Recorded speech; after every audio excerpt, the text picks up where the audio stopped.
September 11th is a very important date in U.S. history. All of us were affected if we were of the age to remember that horrible day. I can remember driving to pick up a resume that I had worked on and was listening to the sports station I listened to, and they started talking about a plane hitting the tower, and all of a sudden our lives changed. This horrible did lead to an amazing album from Bruce Springsteen. So, over the next 2 days, I am going to reissue discussions that we had on the podcast.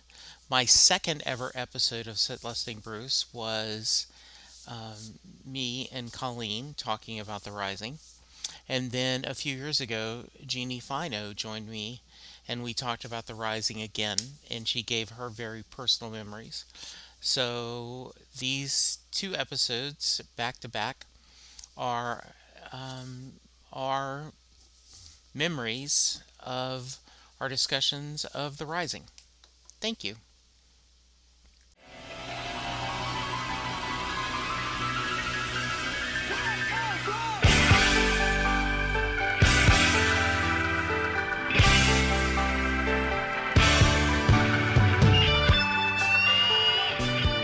Hello, everyone, and welcome to a little bit different Set Lusting Bruce. Today is the 14th anniversary of the 9/11 attacks, and for many people, especially us Bruce buds, Bruce, the Rising album, and the band is very tied up into 9/11. So to join me today is one of my best Bruce buds, Colleen. Hi, Colleen. Hi, Jesse. How are you? I am great. It's always a good time to talk Bruce, and I always love talking Bruce to you. Thanks for having me. Yeah, so let's start out with can you give me your memories of 9/11? Sure. I mean, I think I'll always remember the night before, Monday night. It was beautiful in Chicago, and I had taken my niece, who was about 14 at the time, to a Cubs game. And then my niece and nephew had spent the night at my parents' house, as had I. And so I just remember in the morning, my nephew was probably about 8 at the time. And I just remember being downstairs and my mom saying, "Oh, there's a building on fire in New York," and put it on the TV for Christopher to watch. And then obviously things took a very scary turn because he was watching that all live. So sometimes I think about that and like, what does he remember from that? Probably should ask him about that. And then I think the thing I remember the most is how things just changed so quickly. I remember I live pretty close to O'Hare Airport because I live in Chicago.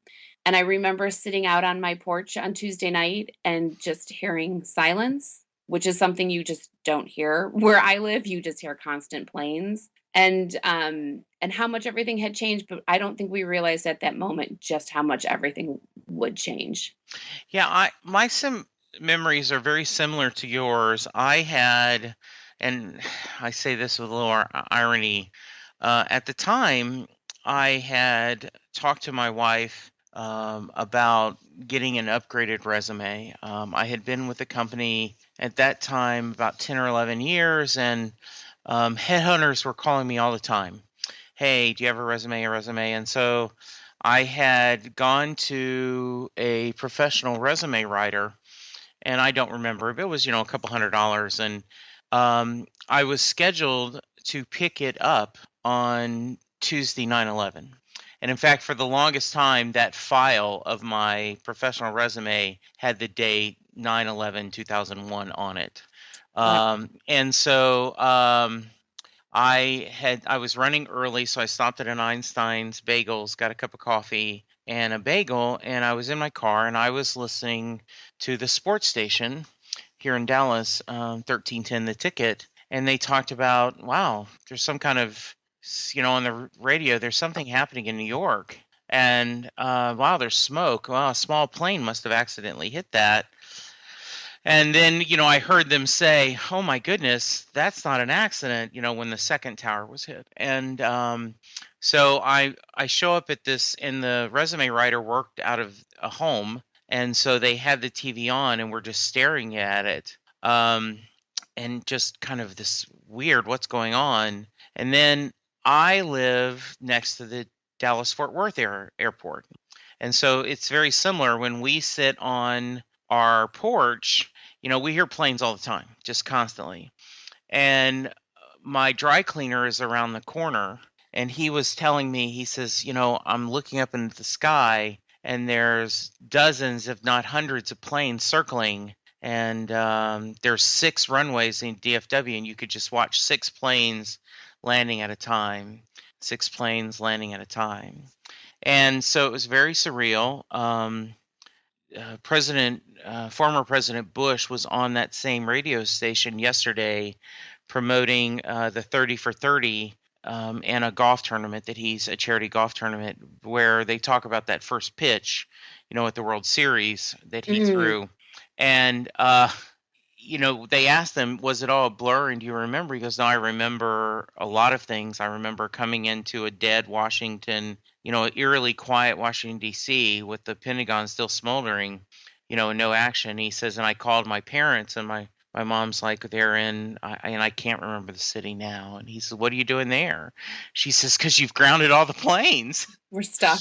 Yeah, we're stuck, which I thought was really funny because, it's a former president, but it was impressive to me, I thought, how quickly they did ground everything and how well they responded. So, yeah, definitely a lot changed and a very weird. My wife had started a new job, and they were at the World Trade Mark in Dallas, Texas, and they evacuated them. She had to go home, and she was supposed to fly that next week to New York for training, and of course it got canceled. And so very, very bizarre. Which I, I Yeah, go ahead. Oh, I was gonna say my cousin Simone from Ireland was actually here visiting, and so her flight was canceled because I think she was supposed to leave on Wednesday, so she wasn't able to go home. So I wasn't working at the time. I was in between jobs. And I remember, I'm not exactly sure, like, kind of how it came up. I think she just kind of wanted to go downtown and, like, she'd been downtown before, but when you think about, we're so used to big buildings and 100-story buildings, and Yeah. so she just kind of couldn't wrap her mind around it. So her and I went downtown. We took the train downtown. Everything was closed. All the businesses downtown were closed because no one still knew kind of what was going on in those first 48 hours. And I remember being downtown, and there was literally not a person on the street. It was a ghost town, and it was kind of, I mean, it was very eerie.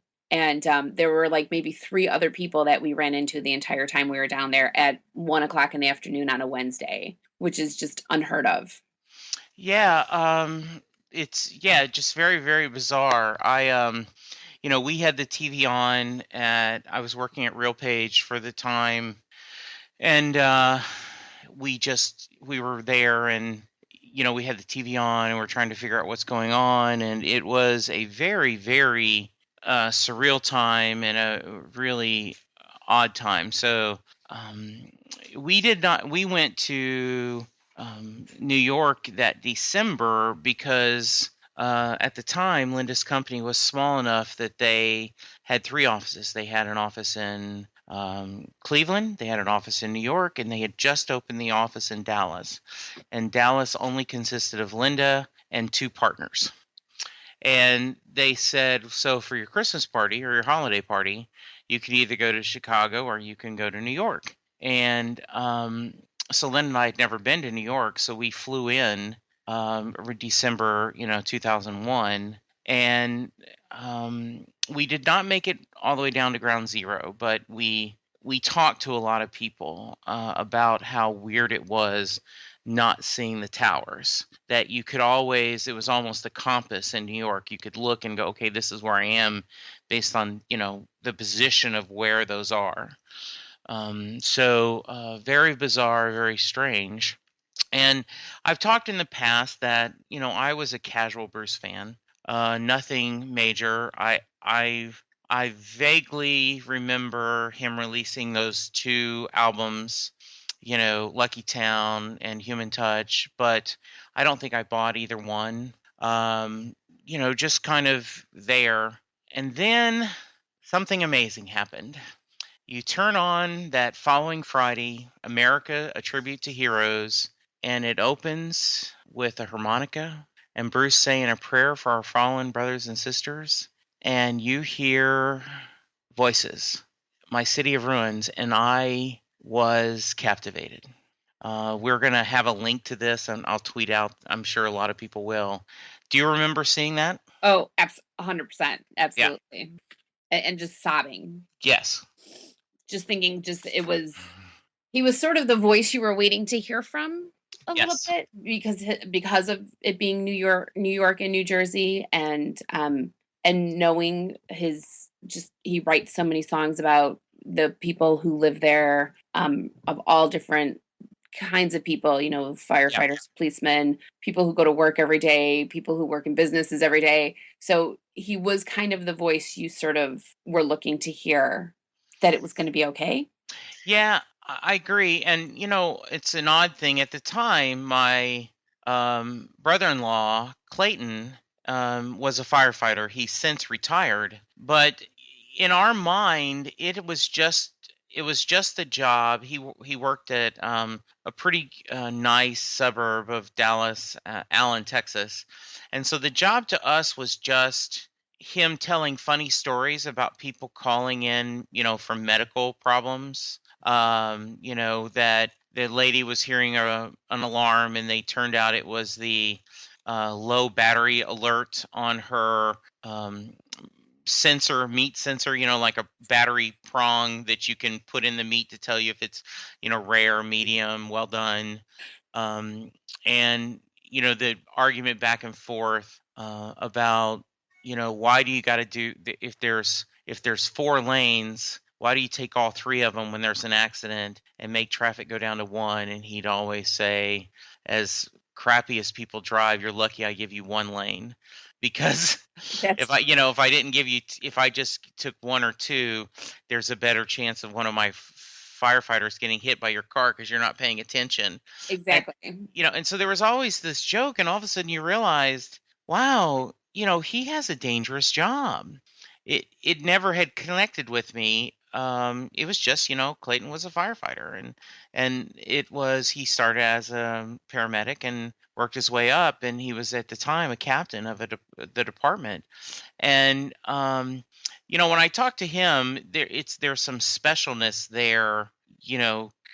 As I joke on, Saturday Night Live, I always, I have a brother on the job. So I always go, my brother-in-law's on the job in Allen, when I saw a firefighter, and they'd laugh and say, oh, really? So yeah, it was very bizarre. And I did feel this sense of wonderment on that song. And I'm like, man, this is great. And so when The Rising came out, and according to Wikipedia, I knew it came out in 2002, but it came out fairly early. No, I guess in July. I keep thinking it's early, but July 2002. And I remember picking up immediately and, liked what I've heard.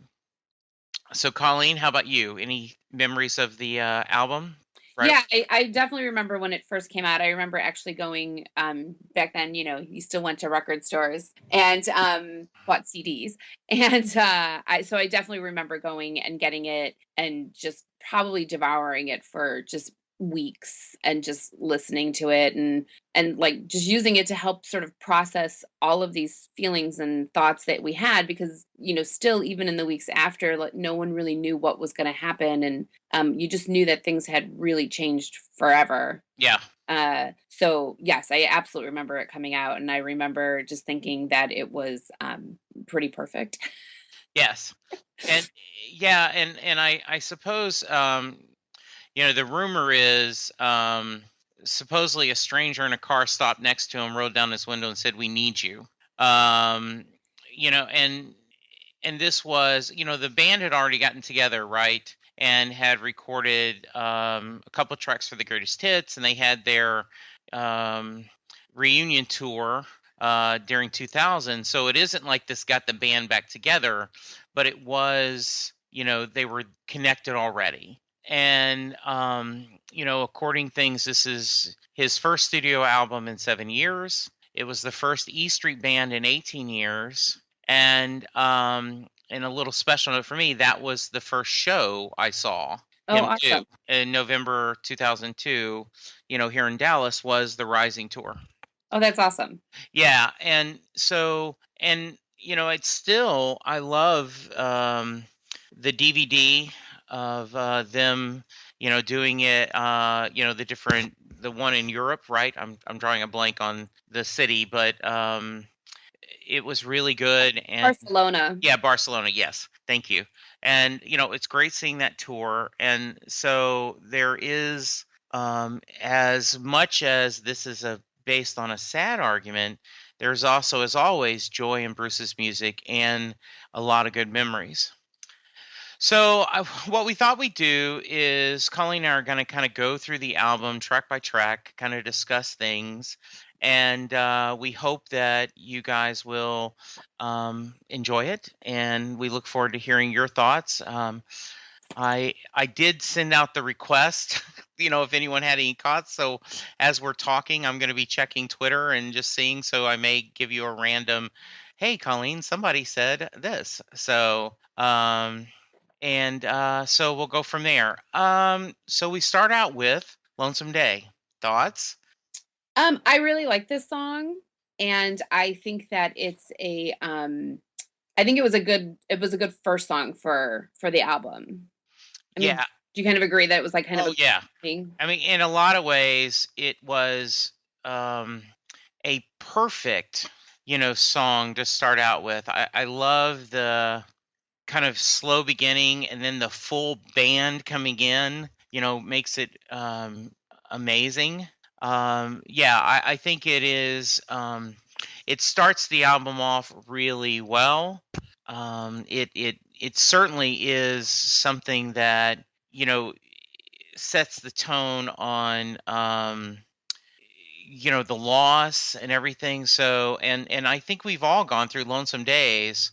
And how do you get through this, right? Yeah, and I also think though what I think I really liked about it sort of leading it off because what the album to me sort of has is I mean, obviously it's sad because it even though some of the songs were written before 9/11 and sort of maybe repurposed or, just fit perfectly with sort of the theme. I mean, so there's a sadness about this album and it's certainly filled with despair and loneliness, but I also feel like there's a lot of hope in it and there's a lot of like we can see I think in some of the songs you'll see like there's a light ahead and we can find it, and I think that one of the biggest themes is there's no ever sort of angriness or bitterness or revenge theme, and it's sort of about like let's find a way to move forward, not backward. And I think that that's kind of like how this song sort of kicks it off, like to me like it just doesn't have it just has a even though it's yes, it's Lonesome Day, but it has like a hopefulness to it.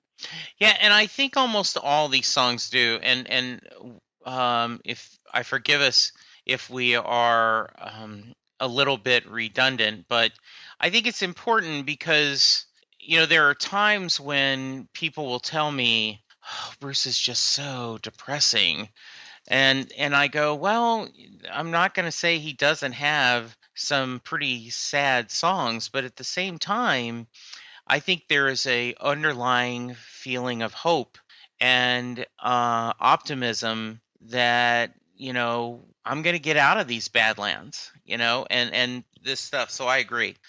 Yeah, Um, and I think there's even there's a line in there, like ask questions before you shoot, yes. and deceit and betrayal is bitter for. So like it's sort of I mean not to get too political, but it's sort of poignant with the way we did sort of handle it and maybe didn't ask enough questions. Right.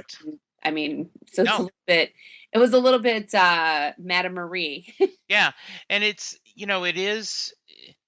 is hard not to get political, and regardless of which side of the aisle you're on, because everything does become politically. And, one of the beautiful things about after 9/11 was how almost everyone on the country joined together pulling for things. I mean, good gosh, we almost pulled for the Yankees. And I mean, that's just crazy, right?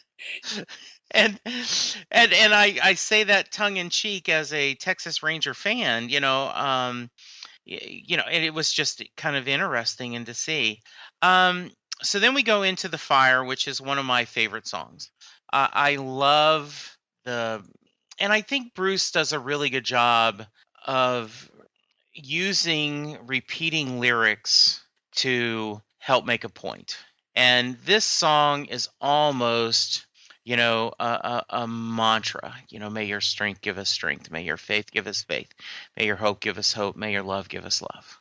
And I could actually see, meditating to that with prayer beads or a rosary or flat Bruce, just this kind of Hmm. giving yourself into the thought of, giving strength and faith, hope and love. Just truly, truly wonderful. Absolutely.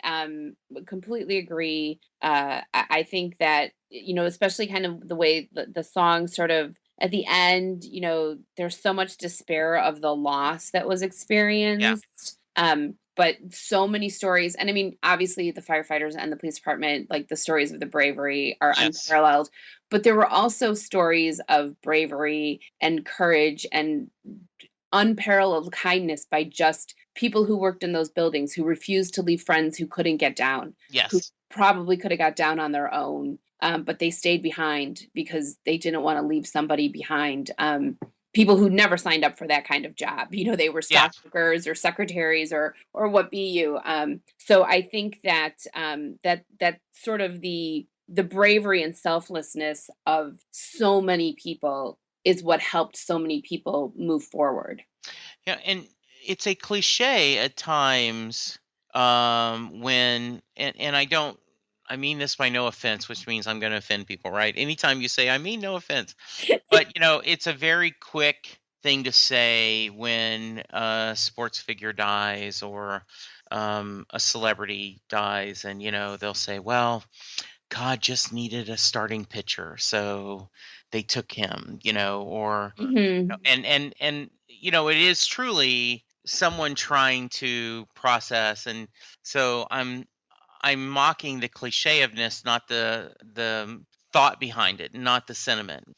And to say, because he takes that and he says, I need your kiss, but love and duty called you someplace higher, somewhere up the stairs into the fire. He's saying, well, God needed a firefighter, but or whatever, the volunteer. But he's saying it in such a way that is so Bruce, right? Right, and even yes, exactly. Yeah. And it's okay, if I'm saying something, silly, please call me out on it. Uh, it is just such, um, and he's got his twang voice kind of going on it, and I mean, side note, I think his voice on this album was probably better than it had been in maybe since Tunnel of Love. Like it was exceptional. yes, I agree. Yeah. So then we come Just a fangirl for a moment. No, no, always. So then we come to which I think is a absolutely wonderful song that many Bruce fans have now turned on. Oh no, the controversy song. Yes, Waiting on a Sunny Day. And if you're listening to this podcast, you should know the story. But if in some case you're just found this through because you're searching for people talking about 9/11, or you're one of my Castle or Doctor Who fans, or you went, hey, there's a Cubs fan, maybe they're going to talk about the Cubs. And on total side note, Colleen and I are pulling for a Texas Rangers Chicago Cubs World Series Oh, with absolutely. Bruce singing, Oh, that the would seventh be inning scratch, and we could either one be just we'd be cheering for the other team to win because we knew, I mean, we'd be selfishly for our team, but we deep of our heart, boy, but if the Cubs win, Colleen would be so happy, and oh, at least it would be a fellow Bruce fan getting a dream. So anyway, that's how I feel. yeah. So, Waiting on a Sunny Day, I've always liked the song. I'm just going to go on the record. I think it's unlike The Wrestler, where it says, I'm a one dog. If you ever seen a dog with one leg, and I go, you can't walk with one leg. That makes no sense. Waiting on a Sunny Day has, I'm a drummer who can't keep a beat. And I just like Waiting on a Sunny Day. It doesn't bother me that Bruce has kids come up and sing it. I'm bothered by the parents who force their kid up who doesn't know the lyrics. And I hate that part of it. But when a kid loves what they're doing, and when the kid says "Hit it, B Street Band," I cheer and smile. Yes, So tell me I'm wrong, Colleen. I can't. Okay. I can. As somebody who has seen her fair share of Bruce shows, especially in the last 4 years, Hmm. or 3.5, I've seen close to 30 shows in all over.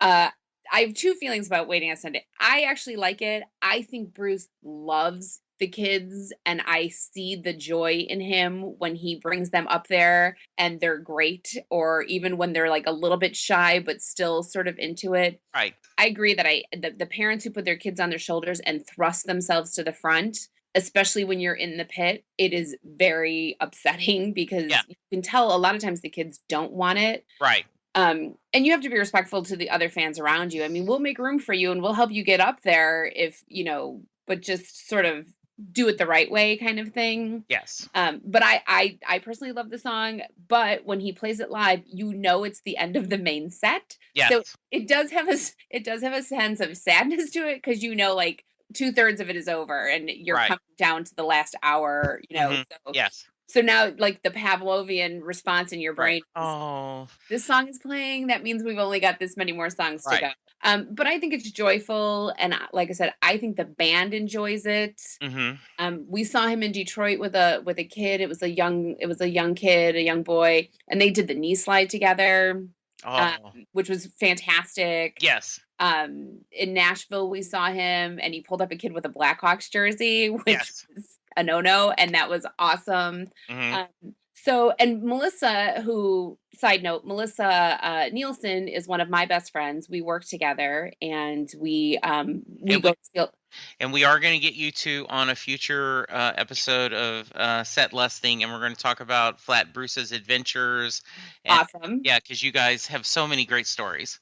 We do, and one of them is we went on this tier of about, I think, maybe 8 or 9 shows in a row where people we had met in line before the concert got pulled up on stage either to sing Waiting on a Sunny Day or dance with him during Dancing in the Dark. So we kind of felt like we became these good luck charms, but weren't really sure why the luck wasn't shining on us. Exactly. But yeah, so I'm 100% with you. I understand that diehard fans, don't like it, but you know what? Everybody needs a time to go to the bathroom, so yeah. So take it. And I really, really enjoy it. Yeah, and I think this, and then when he gets the young people up to do Dancing in the Dark, and at the Dallas show, he really interacted with a lot of the young people on the show, and Nashville, the young girl, wanting to hear Satisfaction. And of course, I thought of my friend Eddie said, and if you brought your kid to a Bruce show, he or she would not be holding up a sign that had somebody else's song on it. Though you and I both have been on the record, we love when they do the covers, and it's so much fun. Boy, there's so many side notes on this, but I don't do the math. Like my friend Sam says, when he does Born to Run, I've lost another song that I wanted to hear, like Thundercrack, or or An Incident, or something like that. And I go, but I still love hearing Born to Run. I mean, the only time it was at Houston, he was going to do I don't remember which one, but he was going to do something off High Hopes, like Frankie Fell in Love, and instead he opened with Seeds because it's got the word Houston in it. Had a little disappointment in there because I'm not a big Seeds fan, and I specifically saw, that he scratched on the side. I'm like, oh, that's a bad trade, Bruce. You got fleeced on that if you were a sports manager. So I just kind of enjoy all of them. So I don't look as Waiting on a Sunny Day as well. If he'd got rid of that, he'd do something else. The Well, other, and also Waiting yeah, on a Sunny Day is it's a good stadium song because it has a nice, people can sing along with it. yes, It's an easy verse, it's an easy chorus, and people yeah, can really get into it. And I get it. There are those of us who travel around the world and go to see Bruce 10 times in yes, a month. There are people who get to see Bruce once in a lifetime. yes, And they may be from the casual fan yeah, to who has hears him on the radio once in a while to a really good fan who has never got to see him live. I right. think they probably want to see Born to Run live. Yeah. I mean, I do. And, I go back to Linda Ronstadt was on Johnny Carson once, and they started talking about she was a little bit tired of doing Blue Bayou and Poor, Poor, Pitiful Me. And then she said, but I went and saw Frank Sinatra. She goes, and I wanted to hear every one of those songs. Yes, And so I keep that in my mind that it is a common statement that everyone's comic book is someone's first comic book. So you need to, when you're writing a comic book, and I just came from a Dragon Con, so I'm very comic book thinking on my mind. You need to write your book in a way that it's accessible to everyone. Well, every Bruce show is someone's first Bruce show. exactly. And so there are check marks that you want them to do. The other point is I think Bruce is so ready for grandkids. I just think he's Probably.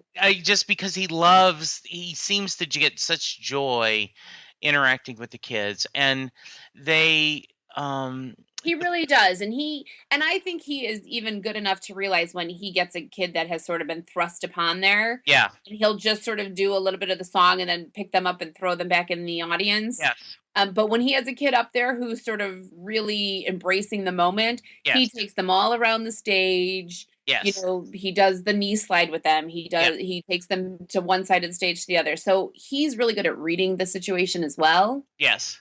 And and knowing what to do with it. yeah, and I love Susie's violin. Well, I love, the I mean, beginning is amazing. I I was a little sad she wasn't included in the Rock and Roll Hall of Fame, group. Yes. Hmm. I others not so much, but hers, because she's actually been part of the band unofficially and officially for a long time, and I think as much as you could say, does a rock and roll band need a fiddle?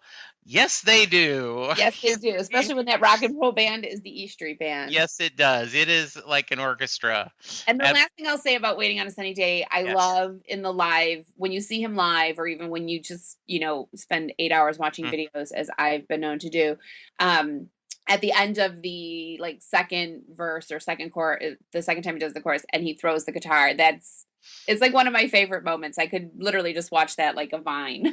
yeah, I totally agree. And there are reasons why things become touchstones. And so I totally agree with you. Yay. Okay, so then we bring it back to Nothing Man. A very low key in a sad song. And I will tell you, I know you shared with me yesterday that you were going to go through the album beginning to end. And I usually do on 9/11. That's one of the things I do is I kind of listen that and kind of think about life on a less cheery note. The 10th anniversary of 9/11 is the day that my father died. Oh, So yeah, so 9/11 has a double whammy for me is my it's goodness. very easy to remember, oh yeah, this is the fourth anniversary of my father's death plus 9/11. So, I listen to little Johnny Cash or Willie Nelson, I listen to Bruce, kind of honoring both. Uh so That's lovely. yes. So thoughts on Nothing Man. I think it's again, I agree. It's very sad. It's we talked about how a lot of the songs have like sort of this dual sort of message. I don't really see the dual. I just see the sadness in this song. Yeah. I don't really see the sort of light at the end, like so many of the songs sort of take that turn like to positivity. I just think this song is very, very sad, and I think this song could have been written yesterday Yeah. about soldiers coming home more than about 9/11. This Yes. was obviously written before the Iraqi invasion, and all of the soldiers who have come back, so Hmm. terribly traumatized, either physically and or mentally. And that's what this song means to me. When I hear this song and I hear the words, and that's what connects to me. And it's like it Yeah. was yesterday. Absolutely. Then we move on to, have you seen Nothing Man live? Um, I don't think I have. Of course, I Not haven't seen as recently, many shows. not recently, Yeah. Okay. for sure. Not Yeah. recently. So then we move on to Counting on a Miracle, and I like it. I do not like the kind of acoustical version that was on. I forgot which. I think maybe Essential Bruce Springsteen. I have to think on it which one it was on, but That sounds. yeah, where he kind of does the steel guitar and such. Hmm. I don't like it, but I like the regular version. And I think we all are counting on a miracle sometimes. And I do. I love the "It's a fairy tale so tragic. There's no prince to break the spell. I don't believe in magic, but for you I will. For you I will." Um, and that's, once again, Bruce is talking about having faith. Fake it till you make it. And And that's such a good way to put it, because that would be kind of what I'd be struggling to say. yes, Like I'm completely dead inside, but I know that I need to sort of figure out a way to come back. yeah, So fake it like you make it until you are ready to make it. yes. But have faith that one day you will. Yeah, and so it's really, really good, and a nice point. And And live your life to honor others. yes, it is. And also, and the double meaning is I'm counting on a miracle to renew my soul, to find a way for me to get through what I'm getting through, no matter what it is. And as you mentioned, there were a lot of these songs were not necessarily 9/11. Some of them weren't written before, and so there is a beautifulness to this doing the double meanings. Correct? Exactly. Yeah. And what they mean, the beauty of any song, not even a Bruce song, is it can mean something so different to me than it does to you, and what it does to Susie on the street. We all get to take from it what we need. Yes, and I love that. Take what we need. Absolutely. Um, So yeah, I think though that I do I it's one of my favorite songs yeah. on the album. And then we move to Empty Sky, which is one of my favorites. I just love this. So beautiful. Yeah, I woke up this morning, I could just barely breathe, just an empty impression, and the bed where you used to be is so painful. And I woke up this morning to an empty sky, obviously talking about the missing the towers, but um I think anytime you lose someone, whether it's through them moving away, through a breakup, through a death, as you guys know, I'm in transition looking for a new work home.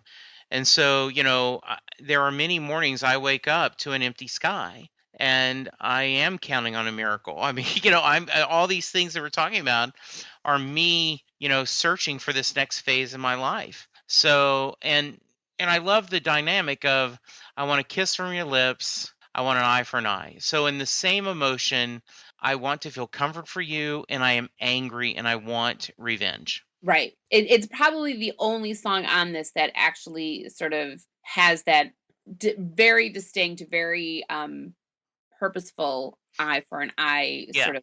I mean, literally. Yeah, and and I think it's good that he acknowledges the anger and then moves on. Yeah, I've actually been. In June, Melissa, my friend Melissa and I, we actually were lucky enough to get tickets to the Daily Show. And Nice. being John's last summer, we knew we had to take them. So we couldn't get a flight, so we ended up driving overnight because we got them at the last minute. So we drove from Chicago to New York overnight, and then on the way back, we wanted to stop and get as close as we could to the Statue of Liberty to get some nice pictures. And so we had Googled a couple places of where to go, and one of them was the park in New Jersey. And we didn't even know when we went there that there was a 9/11 memorial there. We just stumbled upon it as we parked, and we were walking around the park, and it's beautiful. It's across the river, and you can see all of Lower Manhattan, and you can see where the Twin Towers would have stood, and now where World Trade Center stands. And the memorial there is actually called Empty Sky. Oh, wow, that's nice. Yeah, so it has the 746 people from New Jersey were killed in the 9/11 attack. Yes. So all of their names are on this memorial, and I'm gonna screw it up. I should have looked it up knowing that we were gonna talk about it. But the memorial is two sort of walls that are the same dimensions scale down Oh, of the World Trade Centers, and they're pointing to where the World Trade Centers would have stood. oh, nice. And they have all of the names of the 746 people who were killed etched into the walls. It's a beautiful Oh, memorial. I'm sure that was so touching. Yes. Oh, nice. Yeah. Um, And obviously they named it after Bruce's son. yes. So, Worlds Apart, don't have a lot of strong feelings one way or another about the song. So, how about you? Um, you know, you kind of don't want to take things too literally. Yeah. Sometimes you want to sort of be above that, if you will, more highbrow. Yeah. But I think when you look at it, you can really look at it as again, sort of that, let's take a step back and sort of, if we can all just accept each other, Yeah. these things can stop happening. Absolutely. And he even references Allah instead of God in the song. Right. I think is important. And sort of, you have these two people, and if both sides just learn to live together, or it's not going to change. Like, we can talk about this forever, but if we don't learn to address the real reasons why it happened, or the real segregation of all the people in this world, then it's just probably going to happen again. Absolutely. Then we move on to Let's Be Friends, Skin to Skin. Very upbeat song.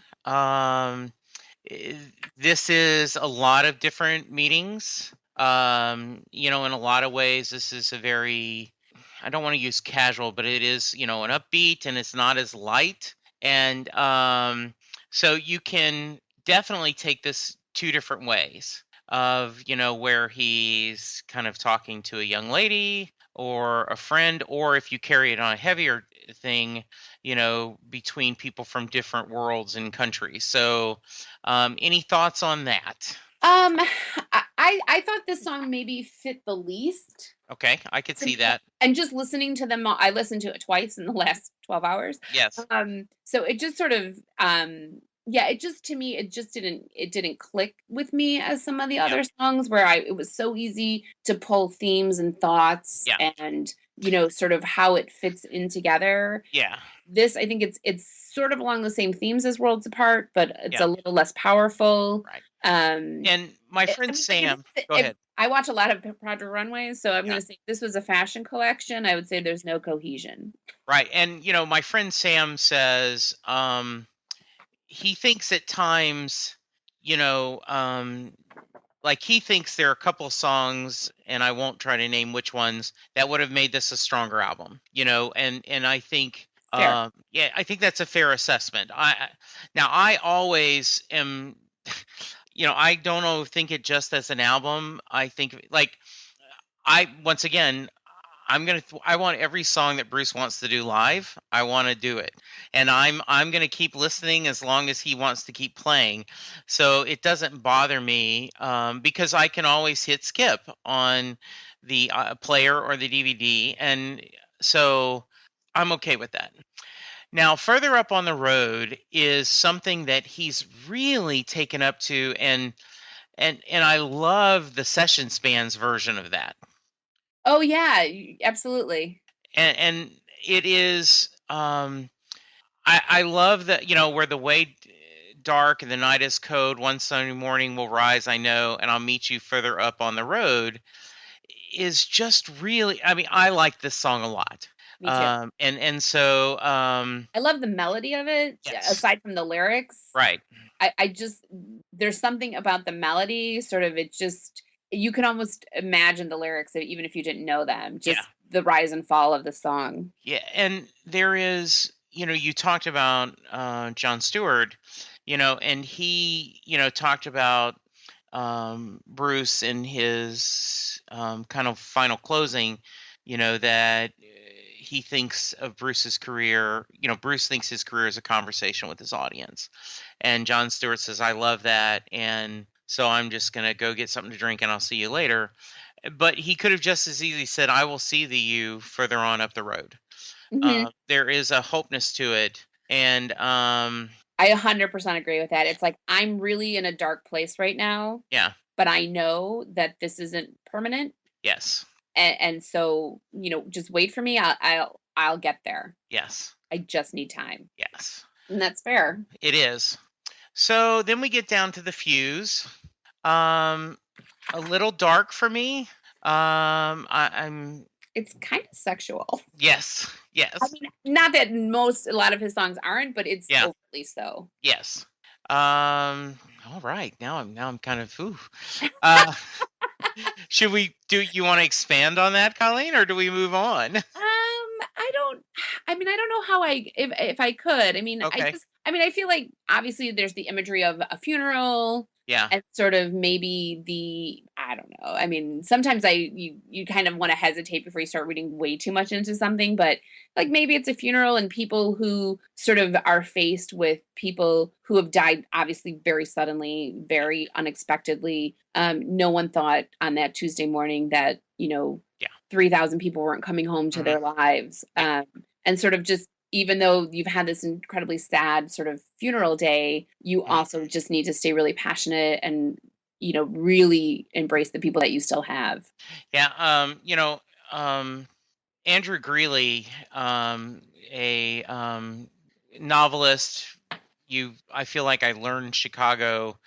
He died a few years ago, but had a whole series of novels set in the Chicago area, and he talked about that in a lot of ways. In the ancient Ireland tradition of couples would have sex after the wakes as a way of saying "f you death," to embrace life. And Hmm. so, yeah, I definitely see that going on, and something pretty special. Um, so then we get to Mary's Place, and this is one of my favorite songs. And I did not know that it was directly inspired by Sam Cooke's "Meet Me at Mary's Place." Google that, listeners, and listen, and you'll go, "Wow, it sure is." um, Uh-huh. I grew up on a dairy farm, and to kind of do some cross pollination, I just recently did a Doctor Who podcast where it was a Tom Baker City of Death, and the plot was that an alien had been splintered all over time, and he convinced Da Vinci to like paint 7 copies of the Mona Lisa so that they could steal the Mona Lisa and then sell the 7 copies, and everyone would think they owned the original Mona Lisa, and it would be because it was from, Da Vinci. Hmm. And so the question I asked Wendy Himbrock, who does Tuning Into Sci-Fi TV, and Charles Skaggs, who co-hosts with me, where would you go? And without talking, Wendy talked about, I grew up, I had my cousins had a farm, and we would spend summers there, and it would be absolutely, beautiful being at the hay barn and going out in the fields and, visiting. And I said, that's odd because my grandparents had a dairy farm in rural Louisiana, and every time I hear Mary's Place, I think of them out on the back porch with music in the background, and they're shelling peas, and they're telling stories, and they're talking or shucking corn, because they had a huge, I mean, there would be 5 wash tubs of peas that need to be shelled so that you Wow. could, can them or freeze them. And and that feeling of joy and the family, I always think of when I see at Mary's Place. I think it's alive. I know one critic said he didn't care for the show till he watched it live. The long for this didn't care for the song, but then when he heard it live, he went, "Wow, what a great way to introduce the band and talk about it." So I'm on the record. I really love Meet Me at Mary's Place. I really enjoy it. It is one of those songs that I probably enjoy live more, Yes, or a live version of it more. right. And yeah, I think it's sort of all about, like you said, it's about celebrating life.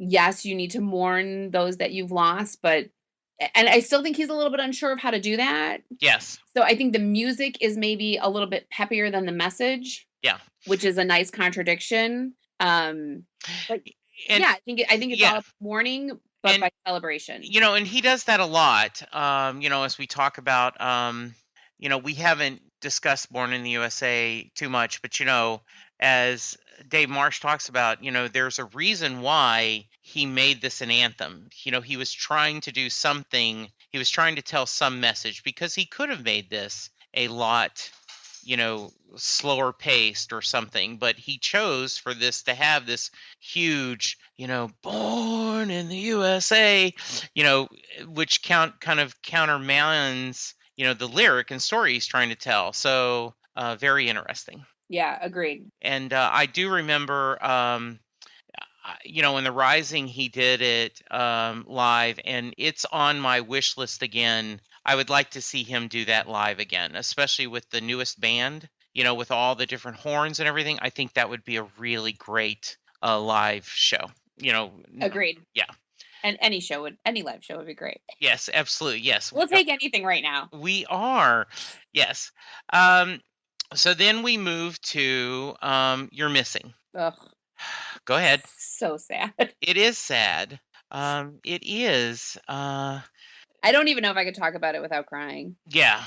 Um, I'll try. yeah. Well, it's, you know, I think the reason for me why it's so sad is yeah. because it's sort of like you're missing. It's not you're gone. It's not you're dead. It's not you left. It's you're just missing. And so many people were missing, and Yes. and then not knowing, and the simpleness of sort of like these day-to-day things that he talks about in the song, like like your clothes are still here, your jacket's where you left it, Right. all the things for like when you were supposed to just come home at 5:30, Hmm. and you didn't, and you're not, and I don't even know if you're dead. Like I don't know where you are, because I'm sure every single person held on to some sort of hope for days that Yes. they had gotten out, that they had amnesia, that they were unconscious, that they were, they just were just lost somewhere, and they were going to find them. I mean, I can't see how anybody wasn't just trying to hold on to that hope. Uh, Colleen, we've talked about this, and I said I think I would be someone that would, till I saw Linda's body, I would think that she's going to come home. Hey, I still want to believe that Elvis is out there somewhere. Right. So especially, and it is a great image where coffee cups on the counter, jackets on the chair, papers on the doorstep, you're not there. And it paints such a picture of, it was just a normal morning, and all of a sudden you had to go, and you didn't have time to grab the paper and throw it inside. You didn't have time to put your coffee cup in the dishwasher in the sink. You just went. And just absolutely beautiful. And And I even love how it just, everything is everything. Like yes. he does talk about like these little certain things, and then it's like I could go on forever, Yeah. because everything is still everything, and nothing has changed except for you aren't where you're supposed to be. Right. And I talk a lot about I have lost but my both sets of grandparents, but especially on my mom's side, I was close to them very much. And then we've lost Linda's parents, and in fact, I often talk about I had 5 dads. I had my grandfather, I had my birth father, my stepfather, and then Linda's dad, so 4 dads. And um and they're gone. And we talk about it's a new normal. Nothing will go back to what it was before, Right. but there's a new normal. And it is, I think someone talked about this in a book or something, that you're driving around and everyone's acting like it's nothing has changed, and your heart is broken because you've lost your parent or you've lost the spouse. And very, very powerful. Yeah, just how do you move on from being paralyzed? Absolutely. So then we move to the Rising, which is, believe it or not, um, I have seen, when I did a count of all the songs I've seen in shows and did a spreadsheet, and the Rising is the song I've heard him perform live the most. And I'm okay with that. It is, it is a powerful song. Um, and I certainly think that, especially the first lyric is, very much about, I've got my back, on my back's a 60-pound stone, on my shoulder a half-mile line, I'm climbing up, and it's just a absolutely wonderful song. Yeah, I mean, very sort of, again, a very literal take, I think, of firefighters Yeah. running in and running up, especially in that first verse. Yes. And not even knowing how far up they are, how far they have to go. And unfortunately, many of them would never even find out because they never probably got to up as far as they needed to go, or obviously down as far as they needed to go. So Hmm. I think I think it's really, really powerful, and it's incredibly sad. And as somebody who is not a firefighter, it's remarkable to think that there are people out there who do that. Yeah, and wearing the cross on my calling, and it is, bells ringing, fill the air. It is a great song live. Like I said, I've heard it many times, and it is. Um, though Sam asked, "What is the Rising? Come up for the Rising of what?" And I'm like, "Oh, just go with it, Sam. It can be anything you want." Come up to the, I think, the rising of so much of Yes. your spirit, of another building in its place, of Yes. of a new life ahead for those who did get to survive. Yeah. I think yeah, I agree. I think it means a lot of different things. You have to listen to it enough and decide what it means to you. Absolutely. And I love him telling the story in VH1 Storytellers. I think it's a great story talking about it. And so that's very cool. Yeah. So then we move on to Paradise. Um, I kind of, it, it feels like it's placed wrong to me. Like, I think The Rising should have gone into My City of Ruins. And so this is another song, I think if I was editing, I may have pulled it out. So what's your thoughts? I think I kind of agree with that. I think it's probably, other than the song we just talked about, I think it was, I can't remember now. Oh my goodness, my brain is gone. Worlds But Apart or no, it Let's will Be Friends? Let's Be it, Friends? Yeah, yes. It's probably my second least favorite right. song on the album. One that I wouldn't sort of go back to, put on my swim iPod, put on my Yeah, my iPod playlist for when I'm working out or whatever. Like every other song just gets looped in over and over. yeah, But I do think you can look at it a whole bunch of different ways. You can take it very literally again, but I think you need to be very careful about that, because yeah. the whole thing about like a crowded marketplace and Hmm. wires in my backpack, I mean, it sort of gives you a very, very specific image. Yes. And then we go to what we started with, My City of Ruins.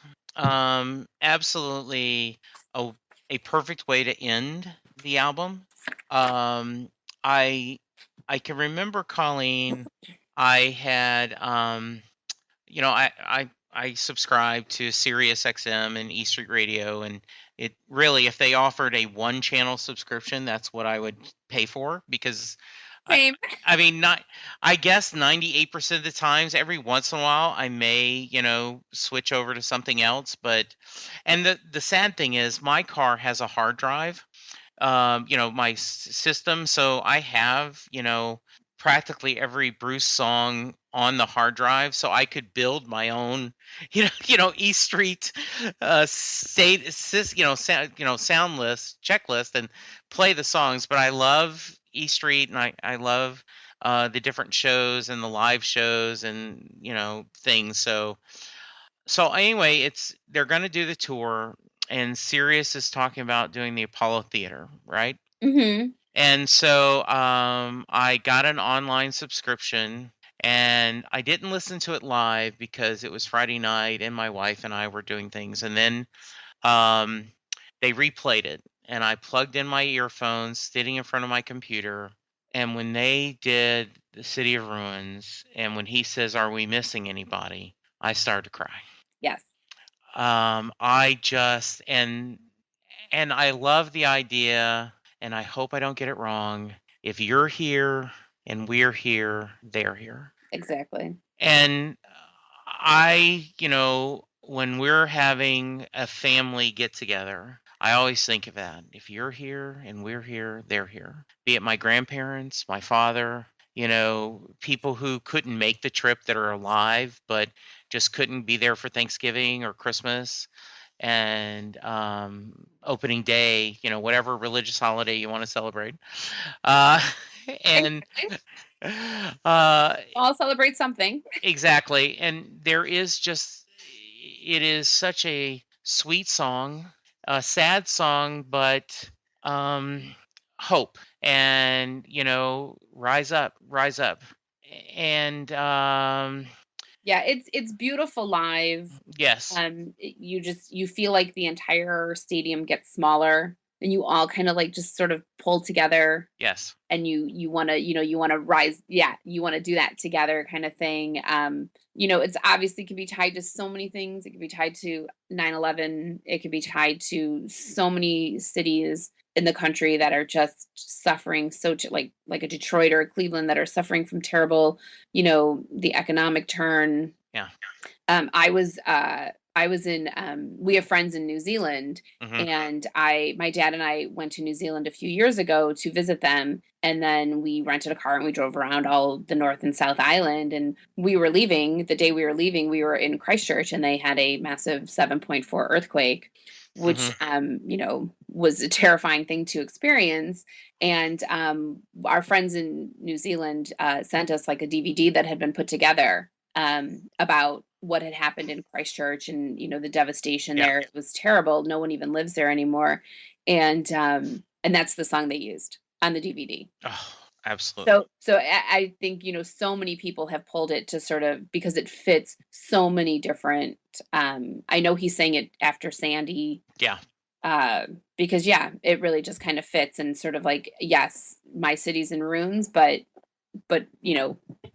I pray, Lord, with these Yes. hands, like we can do better. And there's the Bible verse, faith without works is dead. And so Bruce is saying, with these hands, I'm praying by my action and not just my thoughts and my memories. And it's absolutely beautiful. And yes, it feels like you're in the Church of Bruce. And I don't mean that sacrilegious. I say that because, all faiths, regardless of, what deity you believe in, or if you don't believe in a deity, you're praying for each other and the human race. And it is just something really beautiful. I really, really agree with that. And I think that, like we said, it was written before 9/11. So Yes.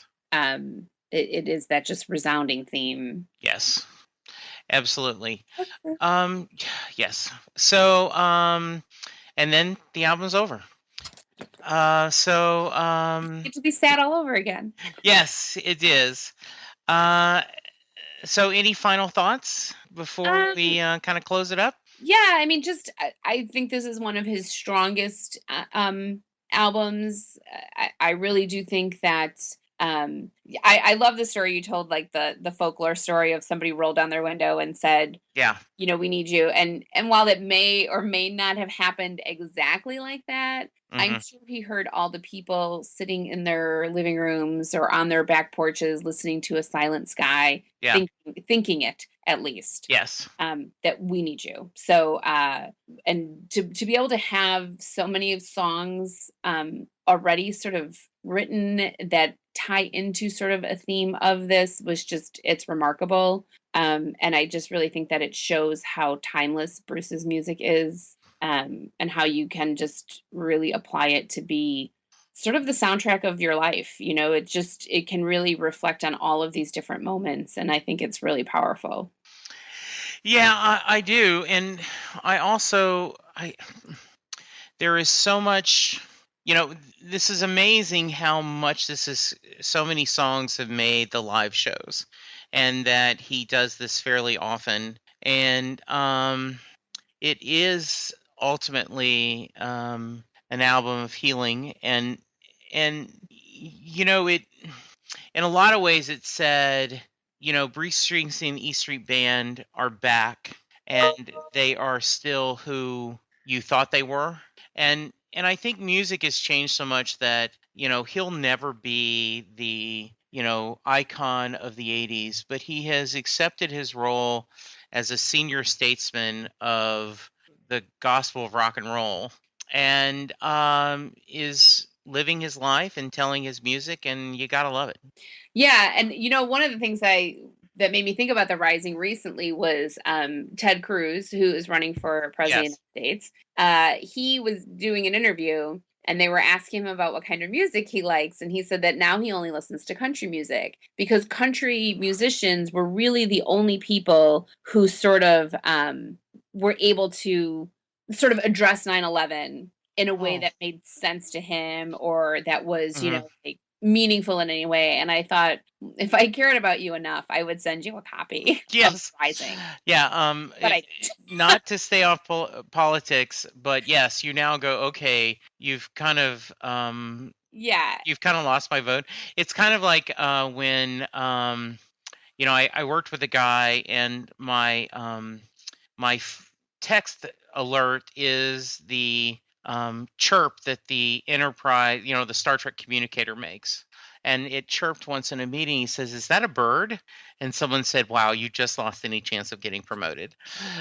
So, you know, I'm not saying you have to cater to us Bruce fans, but get your facts straight. Exactly. I mean, Yes. or yeah, I think it was probably the best, not answer, because I don't think that's the right word, but I think it was the best compliment to the situation of Yes. how to address it, because it wasn't sort of this, you know, hoo ha, like we're gonna get everybody. It was more about Yeah. understanding and like, let's find a way to survive what has happened Yeah. and maybe figure out a way that it doesn't happen again. Yeah, this will boot up their ass, and that's fine. I mean, I did want to mention that at Girl True Heart sent us both a note saying that the album became a set of prayers my mother and I could share, even though we were politically opposed in beliefs. And I think that is absolutely true. And so thank you for sharing that. Yeah, Uh, I loved that comment that Donna made. I thought it was really yes. I thought it was pretty perfect, and it is a great way to show that how music, any music, not just Bruce music, Yeah. can often be a connecting line. People have very different political ideas that I do who love Bruce. Sometimes I get completely confused by it. Yes. But then when you listen to them, if you actually take the time to listen to them, you Yes. you try to understand and see where they're coming from Right. and their different point of view. So to find any kind of common ground sometimes with somebody is really important, especially when something so big has happened and you want to be able to talk about it together without making it into anything angry, but more of understanding. And I think I thought that was really, really touching the way she said that. Yes, absolutely. So, Colleen, thank you so much for your time. Thank you for If me. someone wants to reach you, can you give us a little contact information? Sure, I'm on Twitter. You can reach out to me at CM Cub Fan. And this is our year. Yes, I know that is the plan. I did want to say if you want to be on the podcast and talk about Bruce and all that implies, please send an email to setlustingbruce@gmail.com. We have a Set Lusting Bruce Facebook page and at Set Lusting Bruce on Twitter. My personal Twitter is at Jesse Jackson DFW. We're hoping to do a lot more shows and discuss a lot more Bruce, because it's always a good time to talk Bruce, right? Oh, I mean, you think, oh my, I hope I have enough to say. And then you're like, stop talking. Well, yeah, that's what we were like. Okay, it's just kind of pull back the curtain. We're like, okay, we're going to go through this. We'll try to, let's try to get to an hour if we can. And so we're about hour 15 now. Yeah. So, yeah, it's great. So I'm going to end this with these hands I pray, Lord. With these hands I pray for the strength, Lord. I pray for the faith, Lord. We pray for your love, Lord. We pray for the lost, Lord. We pray for the world, Lord. We pray for the strength, Lord. With these hands. Someone say amen, somebody. Thank you, guys. And I hope that you remember not only the sorrow, but the hopefulness that Bruce's music gives you. Bye.